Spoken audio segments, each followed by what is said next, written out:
Hello, my name is Richard Orofino and you're watching Amplified. Don't forget to like this video and subscribe to Adorama Music.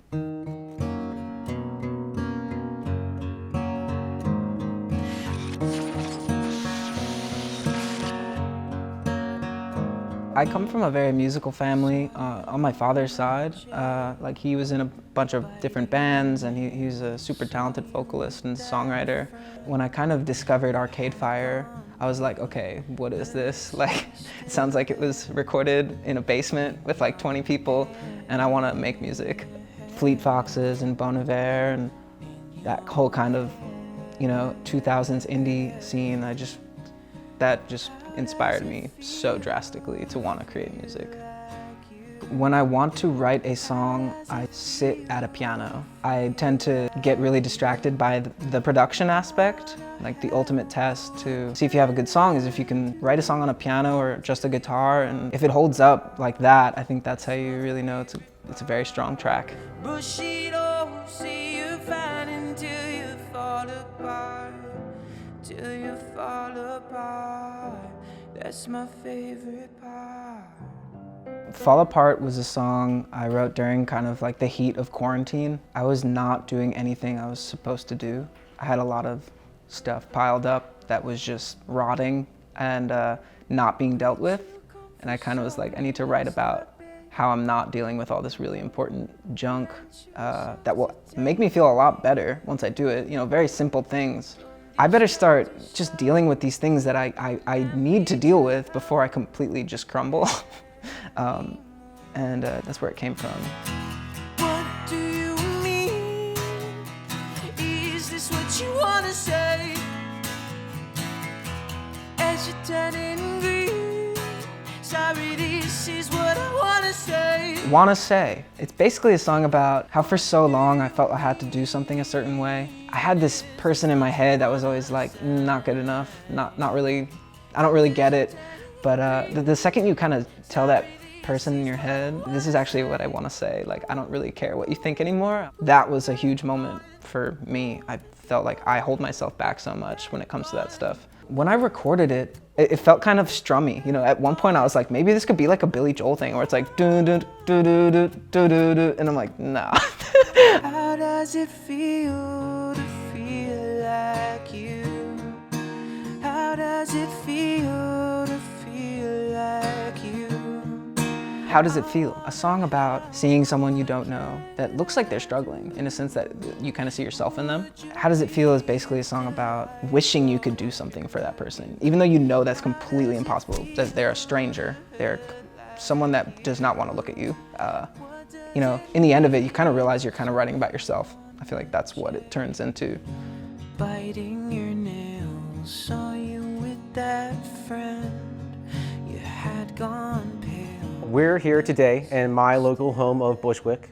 We've got 2 recording setups to do. One is going to be featuring an upright piano and vocal, and the other 2 tunes are going to be vocal with acoustic guitar accompaniment.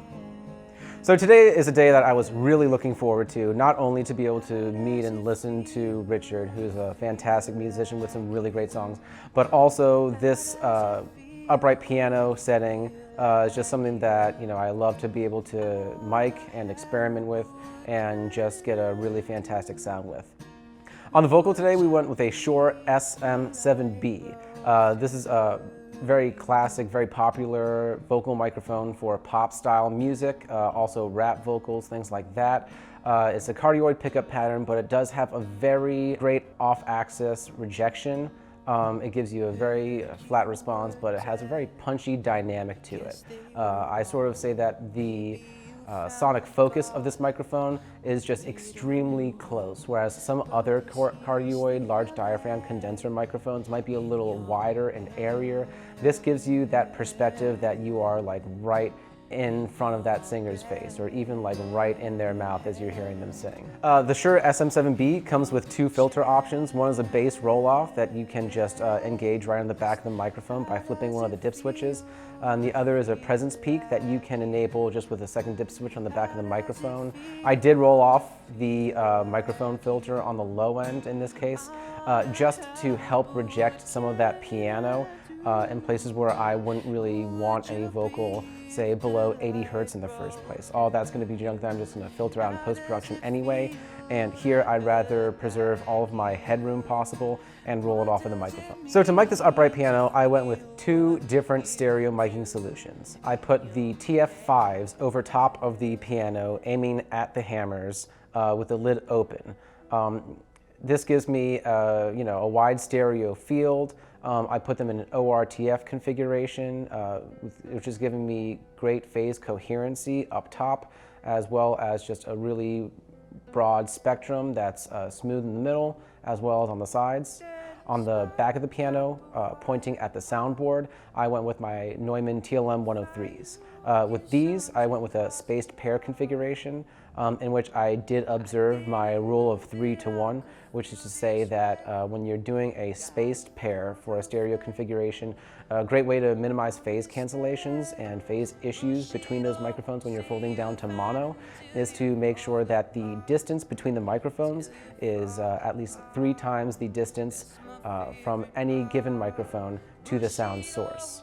That's just a general recording rule that we like to follow. Even though I won't be folding these microphones down to mono at any point in time, you do still want phase coherency even when you're building out a stereo image like that. For Richard's second setup, I stayed with the Shure SM7B.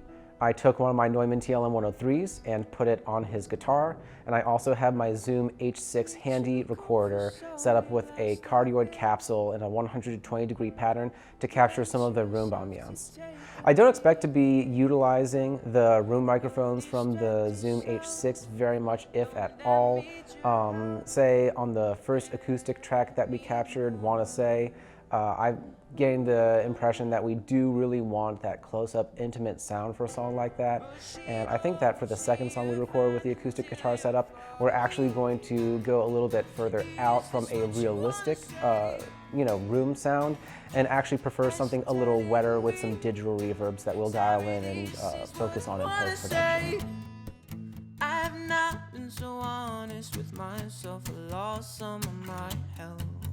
In the beginning of lockdown, I was just doing a bunch of Instagram live streams. I really loved doing any sort of acoustic show in the first place. That was always my favorite. I started performing live that way at my high school and basement shows and stuff. It kind of gravitated into a full band thing or a tracks thing, but I loved playing live. What I've been mostly doing in lockdown is creating as much as I can. And it's kind of this really free feeling, honestly.